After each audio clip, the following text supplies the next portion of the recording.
ugenekereje mu kinyarwanda nubwo atari ibintu byoroshye kubona ijambo rimwe risobanura iyi ndwara borderline personality disorder, wavuga ko ari wa muntu udashobotse cyangwa se wa muntu uteye urujijo.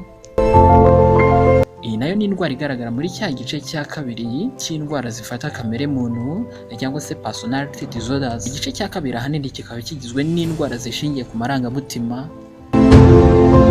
Iyi ni Psychology for Better Life, naho njye ndi Muhire Jean Claude. Tugiye gusobanukirwa iyi ndwara ya borderline personality disorder. Mu bimenyetso biranga umuntu ufite iyi ndwara ya borderline personality disorder harimo gufata ibyemezo atitaye ku bamureba bidafite impamvu kandi byabangamira abandi. Hazamo kandi guhindagurika mu mibanire ye n'abandi, guhindagurika mu buryo abandi bamufata, mbese uko agaragara. Harimo guhora ahinduka uko yiyumva mu marangamutima ye, aribyo bizwi nka mood swings, gutara uburakari kandi bigambiriye gushotorana byo kurwana, ndetse yewe no kwibabaza ku mubiri byageza no kwiyahura. Ahangaha yiyahuza inzoga nyinshi ndetse n'ibindi bigiye bitandukanye. Mu bishobora kuba bitera iyi ndwara havugwamo ko umuntu abayeho muri sosiyete, bakagaragaza kandi ko impamvu ikomeye cyane ari uko umuntu aba yararezwe mu bwana. Bivugwa kandi n'abahanga ko 90% ku bantu bafite iyi ndwara baba barahuye n'ihohoterwa rishingiye ku gitsina.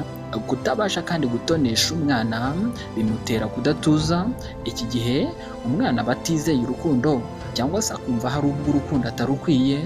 Iyi nayo ni impamvu igarukwaho n'inzobere mu by'ubuzima bwo mu mutwe. Havugwa kandi ihungabana umwana ashobora kugira biturutse ku gutandukana kw'ababyeyi, hakazamo kwirengagizwa cyangwa se gutsabwa ndetse no guca mu bihe biteye ubwoba n'ibindi. Igikuru hano kuri Psychology for Better Life tugambiriye ni uko igihe wumvishe izi ndwara tugenda tuvuga zitandukanye ukumva zihuye n'uburyo ubayeho, byaba byiza ugannye inzobere mu by'ubuzima bwo mu mutwe bakagufasha, kuko barahari kugira ngo bafashe uwo ari we wese, kandi burya ubuzima bwiza ni ingenzi mu buzima bwose.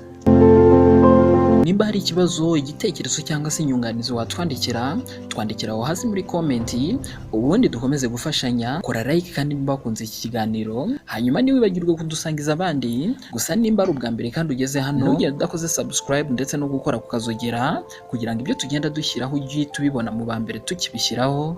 Bashimiye ko mwaneze amatwi, naho ubutaha. Ciao.